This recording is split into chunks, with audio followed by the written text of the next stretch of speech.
Bismillahirrahmanirrahim. Introducing Sister Zema Love Fire. Assalamu alaikum, family. I'm so grateful to be here. Grateful for the shed. Grateful for everybody. Everybody's alike. Everybody's being their beautiful selves. It's been a blessing to be in the second week of all of this amazing energy. So, well, I really just wanted to speak on the youth, you know, and I love that the youth are here, and these youth have showed up so powerful and like in such a way, you know, they are representing, you know, like the headliners for the children, you know, and it's just beautiful. So I work with children. I have a school called the Indigo School of Light Institute for the Golden Age, so I do a lot of rites of passage programs for our children. And more specifically, you know, I mostly try to work with children that are more spiritually evolved, if you will, you know, that are already kind of tapped in. But these children are really coming in at a level where they already kind of know who they are. They have a certain level of remembrance that they still have. You know, they're still very much, you know, in connection with their higher selves in such a way. Because typically, you know, by the time a child gets between like 5 or 7, they kind of start to lose some of that connection. But some of these children, their awareness is on a whole nother level. And so I really get to work with a lot of these children. And just going to break down right quick just some of the things to kind of look for with these type of children. And it's not to say that, you know, all children aren't spiritually gifted. That's not what I'm saying. But some are just a little bit more evolved than others. You know, they just come in with a stronger energy and light towards certain things. So typically there's like rainbow children, which we don't really see a whole lot of at this time. But rainbow children, you know, a lot of them came like in the 60s to like the early 80s. You know, me being born in 80, I'm definitely in that rainbow tribe. But that's when it was a big vortex that opened. When everybody was like peace and love, and everybody was, you know, there was Woodstock, and, you know, all of a sudden, you know, it was afros, it was power, and everybody was just kind of coming into a certain level of like power. You know, we look at those pictures of our parents and grandparents back then, and, you know, it was like coming off of the, you know, just coming off the 50s and 60s underneath so much suppression, then boom, there was like this whole freedom thing that happened. And so a lot of people came into that vortex that opened up. And so typically rainbow, you know, people, they kind of deal with a whole range. You know, we like nature, you know, we're into a lot of spiritual concepts, you know, different things. It's not as like narrowed down as like crystal babies and like indigo babies. You know, we're a little bit more, we kind of venture out into a lot of different things. And then we just kind of pick and choose what we feel the strongest in. But when it comes to the crystal babies, you know, they love working with anything that runs off of crystals. They're like our spiritual engineers. So most of these children, you'll notice a lot of crystal children, they're really into electronics. They want to fix stuff. They want to know how things work. They're very interested in, you know, just understanding, you know, what makes a thing tick, you know, so to speak. And then you have the indigo children. They're a lot more spiritual, you know, in a sense that they tend to be more empathic and more feeling. They're also the most sensitive of the children. So, you know, as I said in Atlanta, you really can't lie to an indigo child, because they can feel, they feel very heavily, and they're so sensitive. It's like even when dealing with them, it's like, you know, just like yelling at them or like screaming at them, it really affects them on a really, really deep level, to where, you know, they can go into depression very easily out of all of those particular types of children. But that's mostly what we're dealing with at this time, you know. People always ask me, like, well, what do you think the future, you know, holds? Like, do you? And I'm like, listen, because I get to deal with so many wonderful children, the future is secure. You know, you know, so much that goes on the undercurrent, you know. And one of the things that I'm really big on, that I notice that happens a lot, is when a lot of our very spiritually evolved children come forward, you know, this society has a way of like snatching them up and like milking them for their gifts, and kind of pulling them out of the public, you know. So when we talk about like the Silicon Valleys and all of that kind of stuff, a lot of that is like us, you know what I'm saying? But they get them in these contracts, and they tap them for their information and for their knowledge, you know, and spiritual gifts. And then, you know, because it's under a company, you don't know who actually the inventor was. They take full, you know, control over the things that's happening. And so, you know, every time something comes up, you know, we got a black guy was figuring out how to run cars off of water. You know, he missing, they don't know where he at. You know, all of these different things. And it's like, you know, when you know that your children are really evolved like that, quit running to the media and going trying to tell everybody stuff. Learn how to cultivate your children safely, because when they find out that you have something so special, they're going to figure out how to manipulate that and how to take that from you. And, you know, this idea of, oh, well, we can get rich and we can get famous because my child invented da-da-da-da. It's like, no, that's not how that's going to work. Not in this society. They see it as a tool, not as a blessing. Something to be used and milked, not something to be cultivated and respected. And so that's the thing. I have so many conversations with these children. You know, their minds are wired to the new paradigm. They're already in a mind frame of wanting to build the next levels of where we're going. Everybody says, well, we're in this spiritual awakening. Well, who do you think gonna help build that?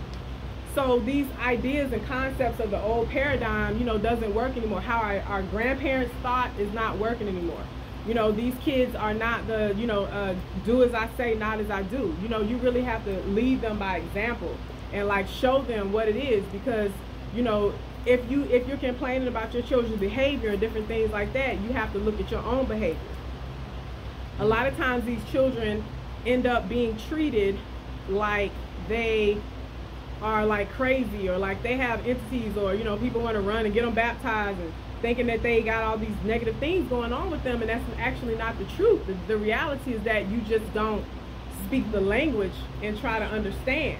You know, you're better trying to find them a mentor that can connect with them as opposed to trying to break that. Because everybody wants to try to break that. Oh, let me get you in therapy. Oh, you know, and the reality is, yes, your children can be more ancient than you, but you have them on age body-wise. So they don't have a problem. You have a problem. You know, college is a wonderful thing. Going to school, you know, education is always a beautiful thing. But we have to get out of this thing of wanting our kids to be doctors and engineers and lawyers and kind of forcing that on them. If they want to be a musician, you need to let them be a musician. If they want to do art, let them do their art. If they want to, you know, do something that you deem, you know, we want our children to be happy. We want our children to be able to make money and be able to support themselves. But at the same time, you have to remember that you don't own your children. You are guardianship over your children, because they came to have their own path. And their path doesn't always have to be what you think it should be. Your job is to give them the tools, give them the spiritual technology, you know, involve them in the things that's going to help them, you know, build up good character and be a good who, right? But at the same time, it's interesting to me how so many parents want to force their children to do things that they weren't even able to do. So how are you going to even guide them on something that you couldn't even manifest in your own life? So just even with that alone, you know, maybe they don't want to do the family business. You have to be okay with that. They might not want to run the mechanic garage. Maybe they want to see the world. A lot of these children, they want to be off grid. You know, I was sharing in Atlanta, there's this little boy that I'm working with named Cameron, 12 years old, just blew my mind. This little boy is 12. He said to me, he said, I don't want to grow up and have to make money. Because I already see how adults stress about it and how it turns people into a negative person. 12 years old, he already came to this conclusion that making money is not really something that he wants to do. You know, he also went on to say that at 12, he's already tired of his redundant schedule. He said, I'm out of school on Saturdays and Sundays. I'm back to school Monday through Friday. I come home, I do my homework, I eat dinner, I go to bed. He's like, I'm already tired of it. At 12, he already tired of it. Already ready to do something different. Already ready to shift into something else. So I had to have the conversation with him about, well, what is it that you love? And he was just like, I love coding and gaming. I said, okay, well, if you turn that into a job, do you feel like you'll be making money? He said, no. I said, well, then that's what you got to do. You really have to expose your children to things that's going to help cultivate them into who they're going to be and what they really love. But if you don't expose them, how are they going to know? We have this idea of wanting to keep our children sheltered. You know, I'm going to protect you from this. I'm going to protect you from that. But you are not your children's only influence, though. Because they have friends. They around other relatives. You know, they're doing other things, you know, and the fact that they have access to the internet, you know, that alone is scary. And for some of us adults in here, you know, those of us born in the 70s and 80s, 60s, we're the interim group that remember a time when we didn't have cell phones and the internet, and then when it came in. So we can speak from both. But these children now, they don't know that time. You know, so they're like full access to everything all the time. But even with that, those of us who remember a time before cell phones and before we had the internet, think about how much you knew and what you got into. Yeah. And now do that times 25. So that means that everything is moving faster for them, and they're engaging with certain information and knowledge a lot younger than we did. A lot younger. Conversations you might want to have with your children at 12, 13, and 14, no, try like 9 and 10. Because we're moving at a speed so quickly now that your children, they're going to start asking questions about certain things that's going to make you uncomfortable, but if you don't tell them, you leave it to the streets to teach them. And that's what you don't want, is for them to be misinformed. In terms of talking about legacy, children are our legacy. This is how you keep your bloodline moving forward. So when you're shaping that and what that really looks like, that's a serious job. It's a serious job. Because you want that continuum to keep going on. But if you don't really allow your children to be who they came here to be, you're going to breed resentment in your children. They will distance themselves and find their family outside of that, because they're going to figure out how to spread their wings, because if not, you're going to depress them and they're going to want to check out. That's really the alternative.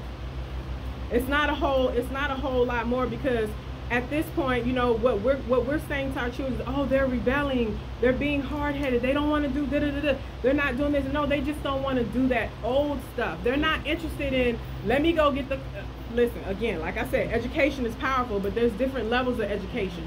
But a lot of these children, they're not really interested in that old paradigm stuff. Okay, you know, just getting the college degree, getting a great job, you know, getting the house and getting married and having the children. They're not really trying to do that. They're not really. That's not, some of them are, but in reality, a lot of these kids don't really want to be bothered by where society is right now. They don't really want to be bothered. They're like, what else? What's my other options? What else can I do? What else can I get into? And a lot of these children are really thirsty for other forms of information. You know, you got to get outside. If you just on reading, writing, and arithmetic, you're not giving them the tools they need. You know, like I tell you, involve them in everything that you're doing. You know, when you gonna make a lot, take your kids. You zigger, get them some beads too. We see that with the beautiful family here. Everything that you do, involve them. Introduce them to something new. Every time you go to the grocery store, try a new fruit, a new vegetable. Introduce them to something. Teach them how to feed themselves. Teach them how to, you know, have certain levels of independence. Teach them how to get their hands in the ground. You know, do your best to travel and introduce them to different things. Try a different kind of restaurant. You know, like I was saying before, well, in Atlanta, like the average black person palate is like maybe 12, 14 foods tops. We don't really eat a whole lot. We're not as well traveled as we really need to be. You know, like Stop going to Disneyland and Disney World every year. Do something else. Okay, take them to the Grand Canyon, or, you know, take them to, I don't know, take them anywhere else. But just this idea, you know, if you're gonna celebrate, you know, birthdays and Christmas and stuff, quit buying them a bunch of stuff they don't need. Buy them some books, buy them some crystals, buy them some stuff that talk about chakras. Like, buy them some stuff that's going to introduce them to who they are energetically. You know, this idea of giving our kids what we never had, that's fine. But then there's the part where, you know, where you're spoiling them. And then all they have is this concept of materialism. Instead, focus on giving your children things you never knew, that you wish you knew. Give your children a deeper sense of knowledge, wisdom, and understanding, instead of Pokemon cards all the time. Those are cool too, but what I'm saying is, you know, it's like, okay, you can take them to the park, but you can also take them to a nature reserve and talk to them about, you know what I'm saying, the essence of water, the essence of the elements. Teach them why we hug trees.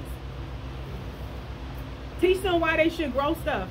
Get some, if you're in an apartment and you can't grow something, get some pots and just grow some herbs, grow some thyme, grow some rosemary, grow some peppermint right there in the house. So at least they have an idea. The objective as a parent is to really plant the seeds. And the hope is that at some point those seeds will grow and they'll be able to do something with that fruit. More times than not, when we think they're not listening, they are. When we think they're not feeling what we're saying, they are. But we have to also understand that a child is still a child. And allow your children to be a child. Children with overdone schedules, that's too much. They go to school, and then they got basketball practice, and then they got banquets, and then they got this, and then they got that. Why are your children living like they 35?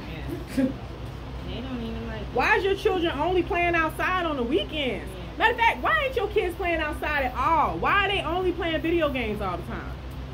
They have no connection to nature. We used to get in trouble because we didn't get home before the light came on. You couldn't get us to come in the house. Now these kids, you can't hardly get them to go outside the house. It's a complete 180. It's a complete 180. And as far as diet, you know, we got to do some work on how these children are eating. You know, too many processed foods. You trying to cultivate their minds, and they study processing GMOs at the same time. It's hard to really get into those deeper spaces when your children are bouncing off the wall on all this sugar all the time. They can't really hear you over all of that. You know, start introducing your children to fresh fruits and vegetables. Start introducing them little by little. You know, you don't have to go clean out your whole kitchen, but you do need to, you know, get them eating more fruit. You know, if your child is not even drinking 16 ounces of water every day, you got work to do. Their kidneys and liver and spleen is going through it already. If your children can't rev down and really can't go to bed at night, if it's a task just trying to get them into bed, they probably on too much sugar.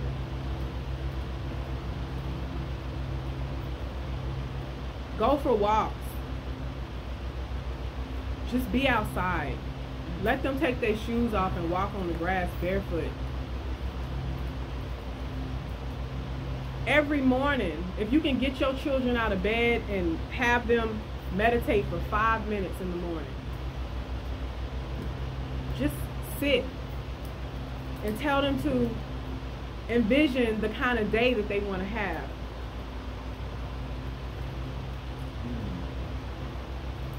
That they can learn to respect and hopefully have a better day with maybe particular teachers that they don't really get along with or whatever. You know, Teach them how to shift that frequency through quieting their mind.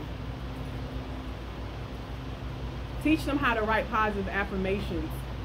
I am wonderful, I am smart, I am beautiful, I am the all. They need to know that. They need to say that. They need to meditate for 5 minutes every day and do a couple of minutes of positive affirmations. Right along with the zikr and right along with everything else. Like, why shouldn't your children also have a daily practice? If it said that a Sufi has a daily practice, why don't your children have a daily practice? It don't have to be as vigorous as yours, but it needs to be something.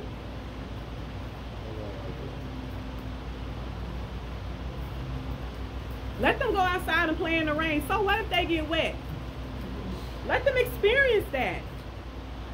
You know, we keep putting them in these containers and we wonder why, you know, they don't venture out. But in psychology, you know, they talk about the 3 children that's in a household.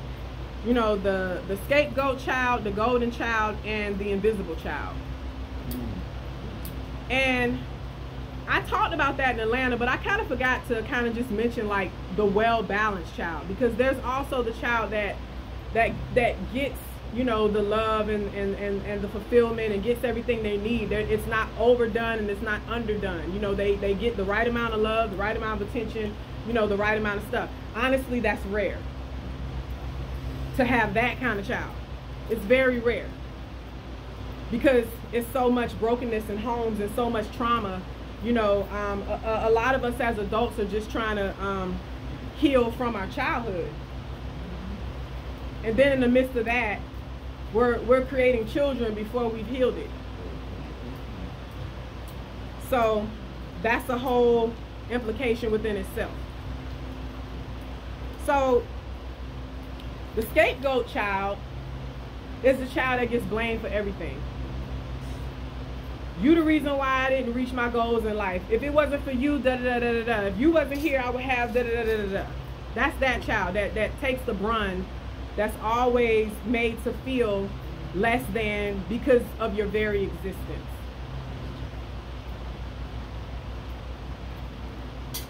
And then there's the golden child. The golden child is the spoiled child. This is the child is the center of attention, gets everything they want, never have to want for anything. Everybody, it's like that. Those children, people literally walk on eggshells around these children. Just letting them just do whatever, however, you know, they don't really get a lot of boundaries. They just do what they want when they want, and they get whatever they want when they want. To the point where they don't even have to ask anymore. It's just, oh, you want that, you know, it's that. And then you have the invisible child. This is a child that's constantly overlooked. Nobody's feeding into them. Nobody's really, you know, taking the time. They're just kind of forgotten in a sense. You know, it's like they get the basics of food, shelter, and, you know, clothes, but they don't get too much more out of that. They're very like love deprived, you know, on a whole nother level.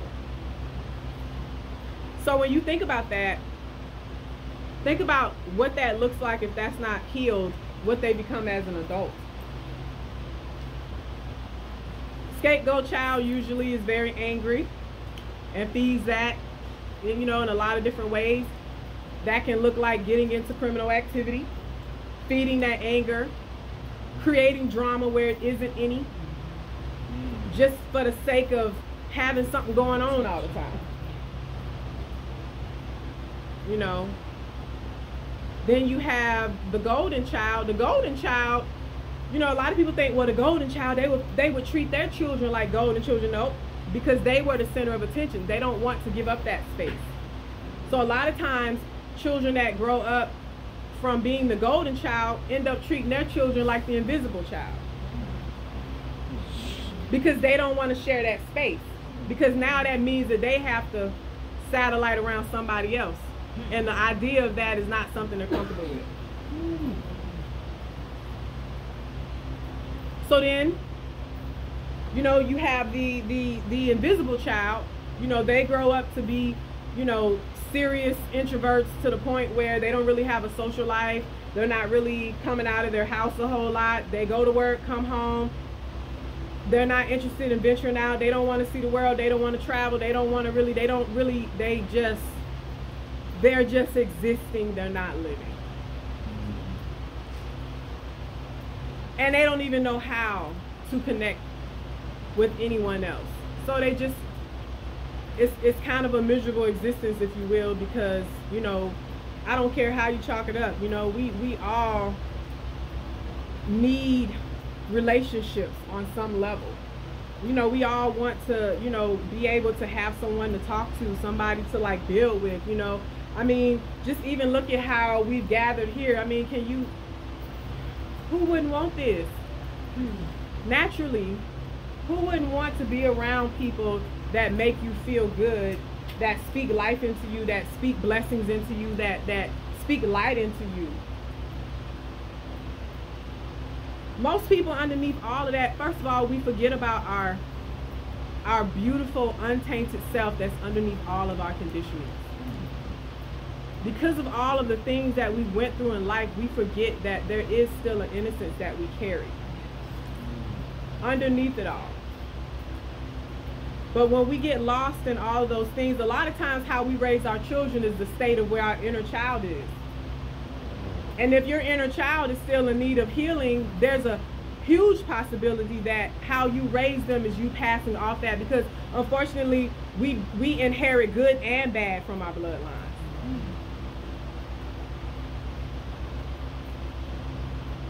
If you grew up in a house where there was a lot of, you know, alcohol and drug abuse and things like that, there's a very high probability that you're going to end up falling short and getting into that.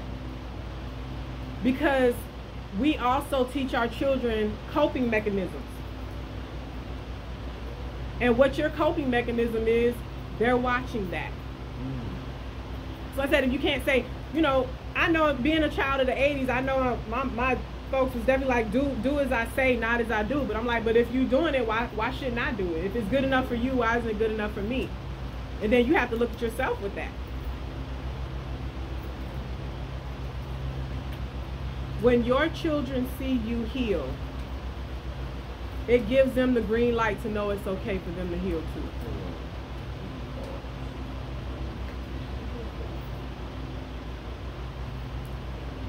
And when you take them with you during that healing process, because there's a support system in place, they're willing to go with you. If we're expecting children to heal themselves, they're the children though. You're the guardian, you're the leader. Nobody's saying we have to be perfect. But you are supposed to try and do your best. That's all that's required, is to show up and do your best. If you're having ongoing conversations with your children to understand who they are, what their interests are, if you don't know your children's favorite colors, if you don't really know what their favorite foods are, if you don't know what their likes and dislikes are, if you don't really know what's going on with them at school, if you don't know their friends, if you don't know their friends' parents, you got work to do. Those are the basics that you should know about your children. The basics. Take your children to crystal stores and let them pick out the crystals that's speaking to them. Let your children have their own personality and their expression of how they dress. You might want them to look a certain way, but maybe they don't want to wear it. You know, let them pick out. What I'm saying is I know parents that'll just go buy their children clothes and just bring them home, and it may not really be their thing. Like, let your children have, you know, some things that they can choose. You know, I mean, yeah, you need to force them to eat their vegetables. I'm still game for that. You know, and it's not about letting your children just do whatever they want. They still need boundaries and they still need rules. But your job is to help develop them spiritually and help them have good character. By example. Because as adults, we forget that a lot of times, you know, we're able to just kind of pick up and move on from certain bad experiences that we have, but we forget that the children are still holding on to some of those things. They might need counseling. You may not need it. But if you're dealing with an abusive situation and you walk away from that, don't forget to make sure that the children are good. You might be okay, but this child is 7. All they remember is slamming doors and people fighting and things being broke against the wall and holes being punched in the wall. They're not okay. Ask them if they're okay. How do you feel? What are you feeling? You'd be surprised. Parenting is a dance between being like parent and like homeboy, homegirl kind of thing. You know, because if you're always the hard authoritarian, you know, type of person, you know, you kind of push them away a little bit by hovering too much and being too overly demanding and being too forceful with certain things. They need breathing room. They do need their breathing room. Allow that sometimes. And give your children a voice. Quit shutting them down when they're trying to tell you something.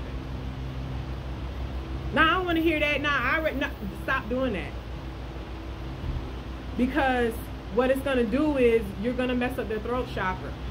So when they grow and they need to be able to speak up for themselves, now they can't speak up for themselves because mom and daddy constantly shut them down all the time and took their voice from them. You don't have to agree with everything your children say, but you do need to at least listen. Listening don't mean agreeance. It just means that you're giving them the opportunity to express themselves and to be heard. Because if you don't teach them that in your household, who's supposed to teach them? Most of these kids got here don't know how to wash their clothes. I work with these young adults. They get out here, they can't wash clothes. They don't know how to turn on utilities. They don't know how to balance a checkbook. They don't know how to open a checking account. Quit using your kids' credit while they're young. Quit messing up their credit. They don't came out of high school and their credit score is 255. Because you don't open cable bills and all kinds of phone bills and all kinds of stuff in their name. Now they can't hardly go to school. They can't get nothing. They need a co-signer for everything. They can't even get a bank account because they got to go stand in the check cashing place all day to get basic things done. Respect the stuff that they're going to need later on in life. You have to find another way to get things done. Don't use their stuff. I work with children whose parents did that, and it's rough. It's rough. The things that they have to go through to get that stuff cleared up, it's crazy. It's a lot to clear your name out here. It's a lot. And for someone to have to go into adulthood with that on their back is rough. Because it's very easy to want to give up when you have all of those implications going on.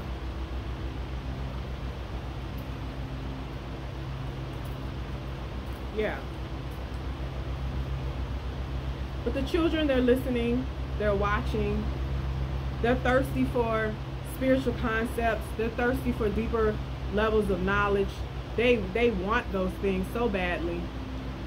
They really do. They want way more. And if their education level is only what they're learning in school from other people, nah, you should be having classes at home with your children too. Because they're not teaching them real history. They're not teaching them all the real science. Definitely not teaching them supreme mathematics. They're not going to teach them this stuff. They're gonna mostly, especially our children, they're going to leave out of school with the concept that my ancestors were really just slaves. And if you don't teach them different, that's the mentality that they're taking into the world as adults. So children with that mentality, and you can't speak up for yourself, and you can't stand in your power and who you are and be able to say with clarity, this is right, this is wrong, this is what I want, this is what I don't want, this is not, I'm not going to allow certain things to happen, then they're gonna ultimately just they're gonna just be existing. You want your children to live.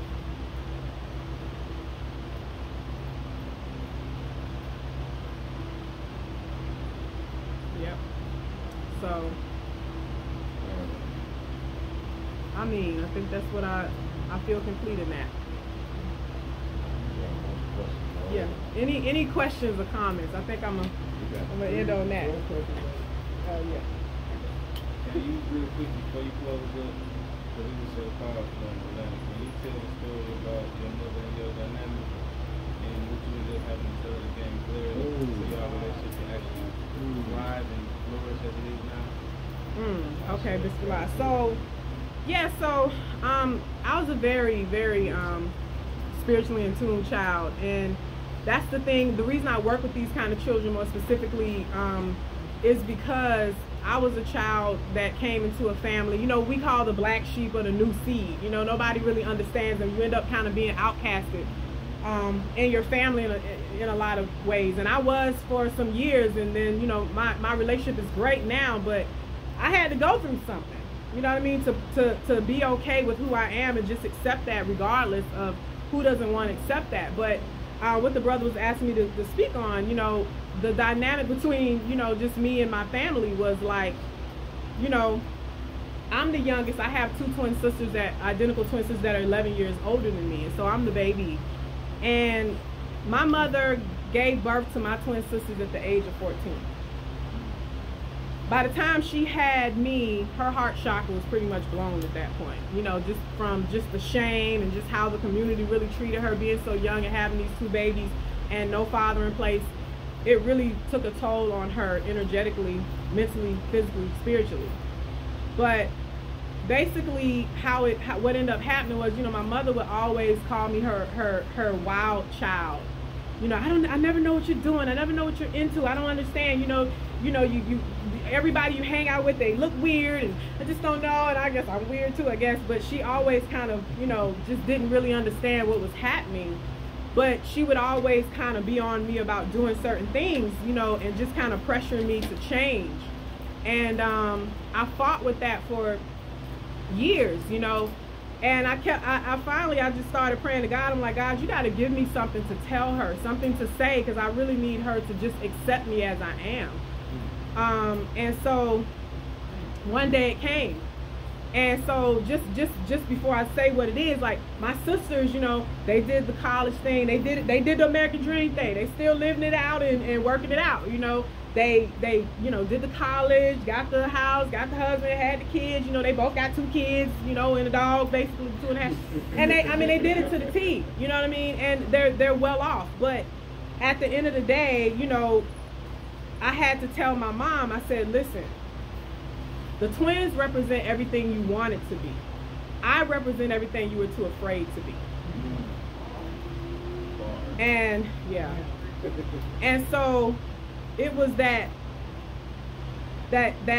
silence, but yet understanding that came at the same time, because it kind of took the wind out of her. Well, how do you come back from that, really? You know, and she was just kind of like, yeah, you know, because I know that I came from the primordial water side of her, like the unseen, like that recessive thing that came in out of nowhere, you know. And there's a lot of children that are coming in, you know, families that don't know how to cultivate that kind of, you know, thing. I saw a lot of things as a child. I felt a lot of things. I really didn't know what to make of a lot of stuff. And, you know, I remember trying to talk to, you know, certain relatives about certain experiences that I was having, and I kept getting shut down. And that's scary stuff. I don't know what you're talking about. That don't sound right. Wait a minute. We need to call the pastor. Like, it just created like a pandemonium, you know, to have, you know, certain conversations, you know, a certain kind of way. But my nephew TJ, you know, I call him my Buddha nephew. He's just a straight Buddha heart. I mean, even from the time, you know, and his thing, I've always had to help him with grounding. Because when he was like 2 or 3 years old, like when he started walking, he had a thing about not wanting to take his shoes off. He always wanted to wear, he loved wearing his shoes. He still got a shoe thing now. He just graduated high school. He 18, but you had to wait until he went to sleep to take his shoes off. Auntie, shoes. He was all about the shoes. And I said, this kid really, you know, I gotta make sure it's a grounding thing. But he just had this big heart. Like when he was 5 or 6, his parents did a lot of the family would come to their house for the holidays, you know, and things like that, and he would just walk around, are you okay? Do you need anything? Can I get you something? And one day I asked him, I said, TJ, why are you so loving? Why are you always asking people when they come to your house, you know, if they need anything, just to see what he would say? He says, because I feel like when people come in my home, I should take care of them. I knew then that he was a different child for sure, you know. But when I kept him, I was babysitting him one time. He was probably about a little under 2, and my sister kept telling me that for some reason he'd be playing, and then he'd stop, and then he'd just like crawl and like climb up on whoever's next to him, just kind of dig into their clothes like he was scared, and kept looking back like he kept seeing something.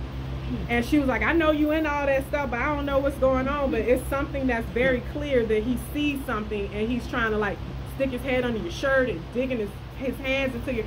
So I said, okay. So when I was babysitting him this one time, I took him upstairs, and we were both taking a nap. And in the dream, I saw all these people coming into the room. He was playing on the bed, playing with some toys, and all these people started coming into the room trying to talk to him. And that's exactly what he looked up, and it scared him, and he ran and was clawing and trying to, like, you know, hide under my shirt and stuff. And I was like, no, he's a baby. He can't talk to y'all right now. Like, he's a baby. Like, no, y'all got to leave, leave, leave. And then when they saw that I could talk to them, they started trying to talk to me. I said, no, y'all have to leave. No, you know. And so I've been having to kind of like cover him a certain kind of way in that way. But after that, it stopped. So, of course, I tried to explain to myself, I don't want to, I'm just glad you got it figured out. But but this is the thing, you know.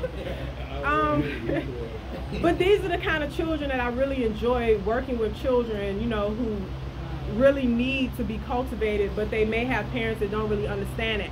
I really wasn't trying to get into this work. It just kind of fell in my lap because I've been a Reiki master for going on 11 years now, and a lot of my clients just started calling me out the blue all around the same time years back, and was just like, God just told me I could talk to you about my children. I just feel like, I mean, is it okay if I just share some things because my children are exuding some behaviors and doing some things and I don't really understand and don't really know what to do. And it was everything from them seeing spirits and relaying messages and dreams that were coming to pass, and, you know, all of these different things, you know, that they needed, you know, and as Brother Aegis was talking about the master numbers, you know, I was born as a master number 11. And so I pull in a lot of master number children, a lot, like 80% of the children. I always know, I'm like, when they birth, 29th, okay, when they 11th, okay, 22nd, okay. It's all the time, like all the time. The little boy Cameron that I was talking about, he was born on February 29th. So they come in, you know, with all of these things, and they scare the shoes off of their parents. They don't know what to do. And a lot of times, I'm gonna tell you another thing, what these children, what happens with them too is, especially with master number children, usually about 9 months to about 12 months before they actually turn 11, because it's like when if they're an 11, they turn 11, it's that stack of that 22 that I just was talking about. So it's like something shifts and opens in them, and they start feeling way more and like having way more visions, and even to the point where they start being able to, they can't differentiate between their thoughts and people around them thoughts. And that's something that I went through, that I had to, that trial and error for me was a doozy. I work with these kids because if I can help them not have to go through the trial and error and somebody being able to guide them, because I used to be like, where did that, wait, who's talking? You know, because it's a rhetoric that starts to happen in your head. This is why, like, some of the most spiritually advanced people are in the crazy house. Y'all do know that, right? It's because they didn't really know how to cultivate all of what they were dealing with and what they were hearing, and they didn't have a mentor or somebody that could help them figure out what was happening. So the mind ends up like popping. It ends up breaking. And it takes a lot to put that back together, because you lose reality. You don't know up from down, left from right, and you can't differentiate between your stuff and other people's stuff. And then entities enter in, and then you just having conversations with all kinds of, and it gets hectic. So I get a lot of calls, people like, I don't know, my child was one way, and then all of a sudden they shifted. I say, what's their birthday? Such and such the 29th. All right. I was like, is their birthday coming up soon? Yes. All right, I know what's happening. So now I got to prescribe you certain crystals. I got to prescribe you so much nature time. I got to prescribe certain foods, so many, you know, different things like that. And then I check in and like, oh no, everything you said, I did it and they're good now. I said, yeah, we just had to balance out the energies because it just started coming in real strong and they were like their own self doubled. And it happens, you know, a lot of times, you know. Put rose quartz and quartz crystal under your children's pillows at night. That really helps. Amethyst, you know, things like that. It really helps them, you know, be able to rev down and calm down at night. You know, like I said, you know, allow your children, you know, to have certain tools. You know, take them and let them pick out crystals.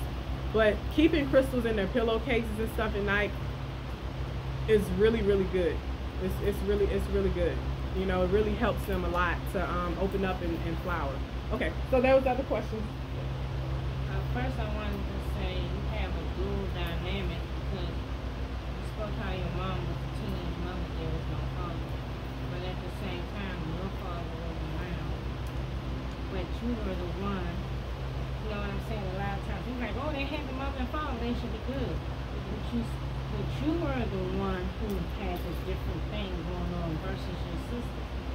I just speak to that because Allah is so magnificent. He covered you on both sides. So, then my other thing is, with my children, all of my children are spiritually gifted. I was told I couldn't have children. So when I had children, I prayed over my womb constantly. And I remember my second child, they told me you're going to miscarry with him in 10 days. I said, I rebuke. Back then I was saying Satan. Yeah. And I laid the Bible on my stomach while I was in the hospital. So they told me he'll probably be born with a birth defect because it was something odd in my in my uterus in the fluid. That child isn't 11. See? Right now, he is in rehab because of what you said. He was at 4 years old meditating and nobody even taught him that. And at the church, there was a manhood trainer. So his big brother was in it, but he was too young. He was in the court. And when the leader saw him over there meditating, he said, yo, did you teach him that? I'm like, no, I don't even know. What are you doing? And so they took him in at 4. Even when we was in church at 2 years old, he would get the spirit. And his brother used to be like, that boy weird, you know what I'm saying?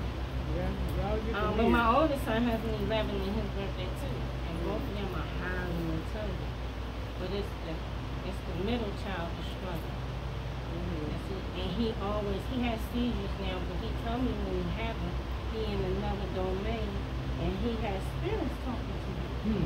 When he tells people that, you might need to check on him, you know what I'm saying? Yeah. So I'm glad that you're sharing this because you're helping me understand. But what my question is, because my second father used to tell me, you're giving them too much. You're giving them too much, it's going to drive them crazy. Because I was giving them, you black, this, that, be proud, blah, blah, since they could walk. So my question is, what happens when it's an extreme on the other side? Like, I did all those things you mentioned. My sons have crystals below. That was me. So I gave them everything I was learning. I took them every day. They was at the march. They was out. But I can see it didn't turn out too good, especially for my sons. Now my daughter is a lot more balanced. But she had more time just to be a child. Versus my sons, we were homeless, we were struggling. One of the fathers was on drugs and all these crazy things going on.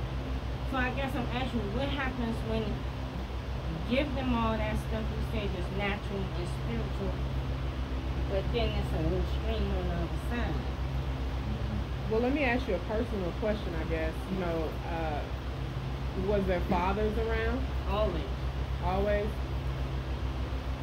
It just depends. I mean, it depends. You know, everybody. We come in with things on our DNA too. It's not always what you pick up here. You know, we don't always get the reset. You know, just in being an energy worker, you know, just the DNA reset. It's really deep because, you know, if you came to learn certain lessons and to have certain experiences, you got to have it. You know, even in like different spiritual, you know, African religion, different types of work, you know, sacrifices, whatever, you know, different kinds of things like that. You know, there is still certain things that are just fixed that you can't change. Some people just have to go through certain things no matter what.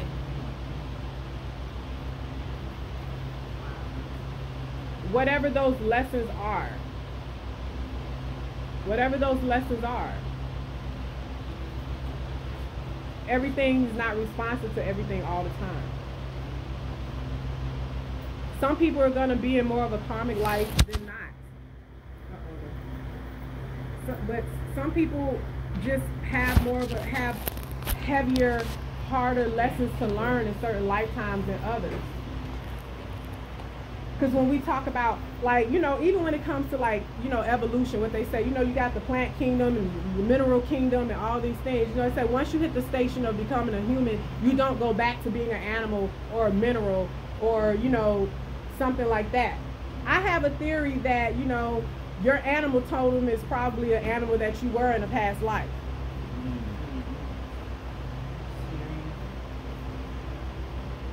So sometimes, you know, this lifetime right here ain't everybody's lifetime to elevate to their highest levels. He might be in the lifetime before that lifetime right now. Like, he's got the gifts and he has the stuff, but he's just not quite ready right now. But he's on the precipice of it for the next time. Like, he got a taste of it, but he's not fully able to, like, swim in it just yet. Sometimes they're close.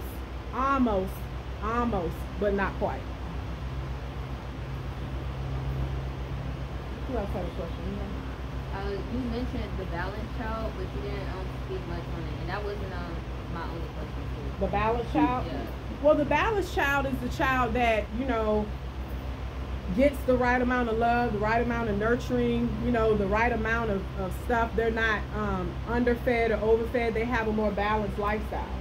You know, and like I said, you know, this is usually from parents who, you know, really take the time to really cultivate them correctly. Mm-hmm. You know, they're more interested, you know, in introducing them, you know, to, again, things that, you know, they never had, so to speak, or never knew. You know, they really take the time to, you know, these are the parents that nurture the children in the correct ways.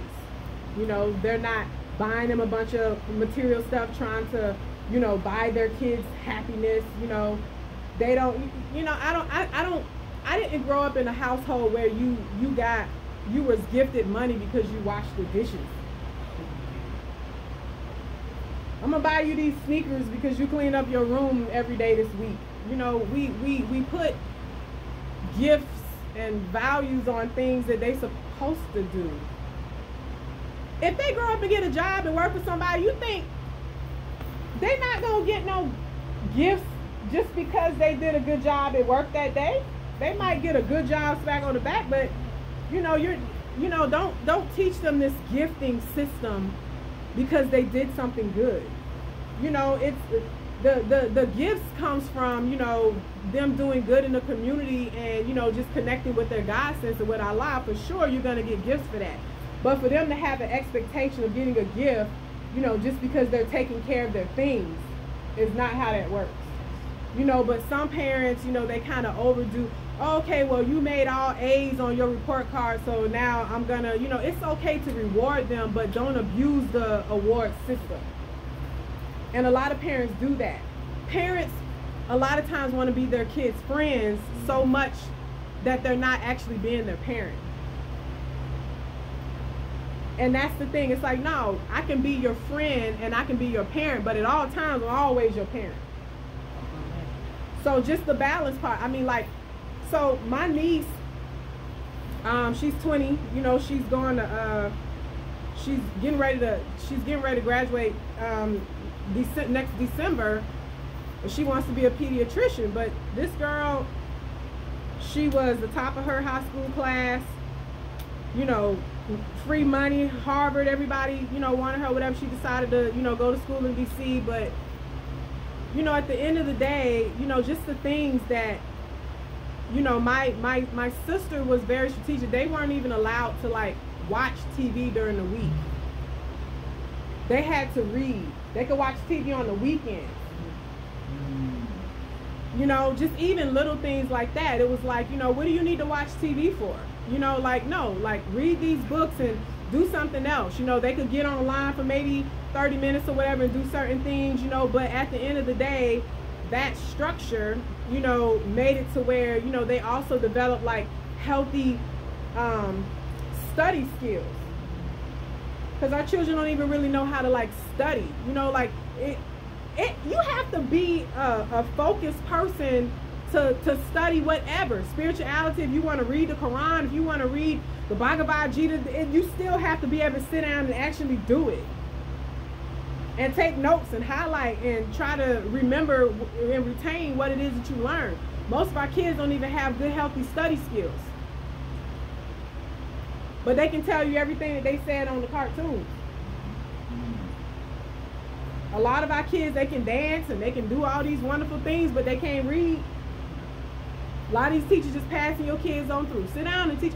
My father, there was this book, I cannot remember the name of it, but there was this book in the last page, I remember it said congratulations. And if I stuttered on any word, he would make me start back over to the beginning. My father was serious about, I'm my father's only child, but he was serious about, you gonna know how to read. I'm over there, start over. Get to the end, start over.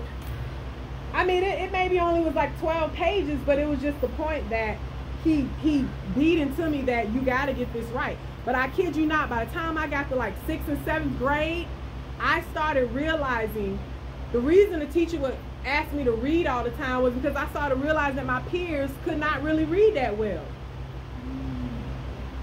I'm sitting there helping them read and get through a paragraph. A lot of our children are not hitting the marks.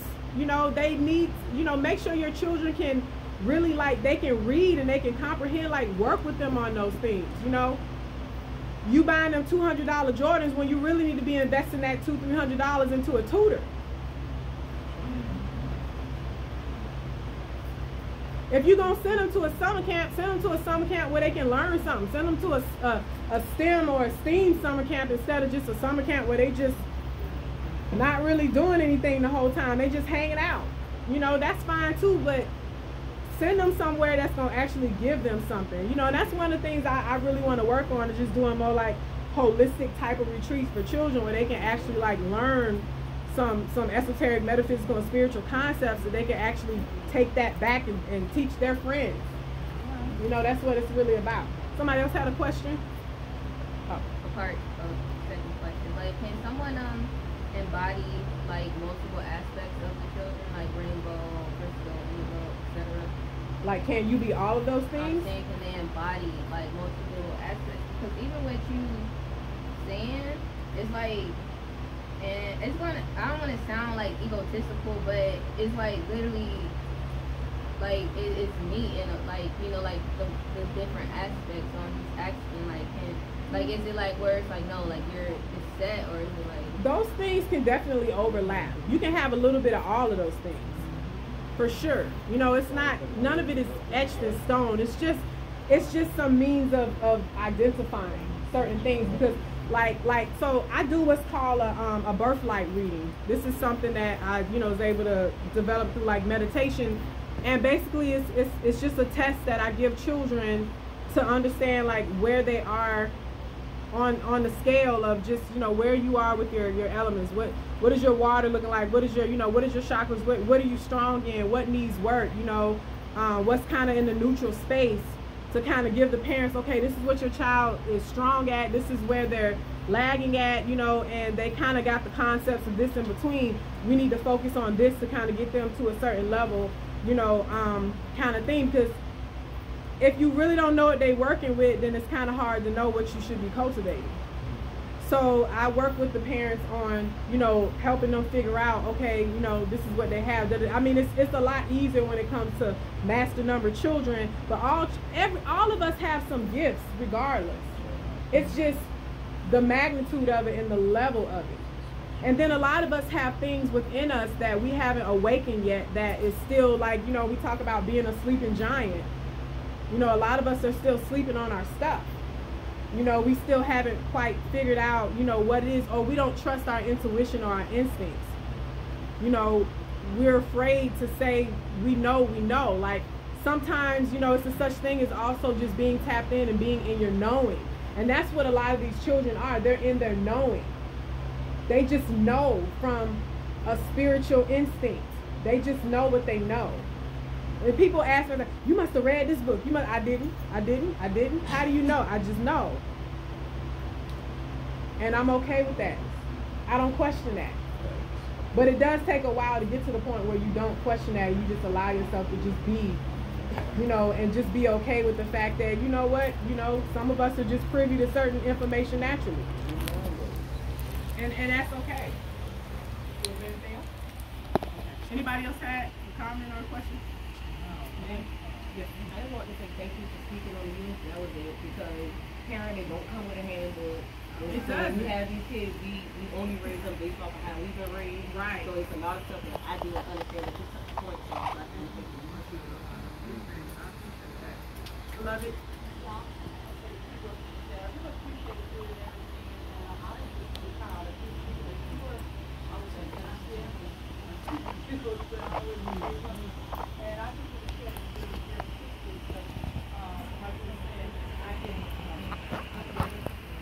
Might have to speak up a little louder because this fan's behind me. Okay, no, what I was saying is this, when you were talking, I was thinking about with my grandsons. I never happened with my granddaughters, but my grandsons, each one of them, when they got 2 years old, they started talking about a man on the door. It was always the man on the door. They would talk to the man. And so when they got 3, nobody talked about the man on the door anymore. My daughter had another son. At 2 years old, guess what he started talking about? Talking to the man on the door. And my daughter had gone into the military. And, you know, her husband was gone too. So I was keeping the children. And so they came to stay with me. But, so it wasn't just their house and my house. When the third one got to be 2 years old, guess what he started talking about? The doorman. He didn't like the doorman. The other ones, they would say, look, doorman, I don't like you. So finally, I told the doorman, I said, look, man on the door, I couldn't see anybody. But for his sake, I talked to the man on the door. I said, listen, I'm going to tell you this. I don't mind you being in my house. You're welcome, but if you're going to terrorize my grandbaby, you're going to have to go.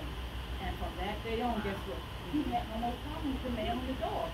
So I was just saying that to say that an affirmation, so to speak, you let me realize and stuff. This is just a natural thing, and I see I can deal better now with them because you just enlightened me as to what's going on. I was so busy, like the child you were saying, who was just so centered on themselves, because I didn't get what I needed as a child, because I was always told I was weird, you're strange, girl, you ain't scaring me, go there with your brother, you know, and all this kind of stuff. But now, what I can do is, I can do better now to not just my children, to other young children and stuff, because of you, my sister, I love you and thank you. I love you too. Appreciate that.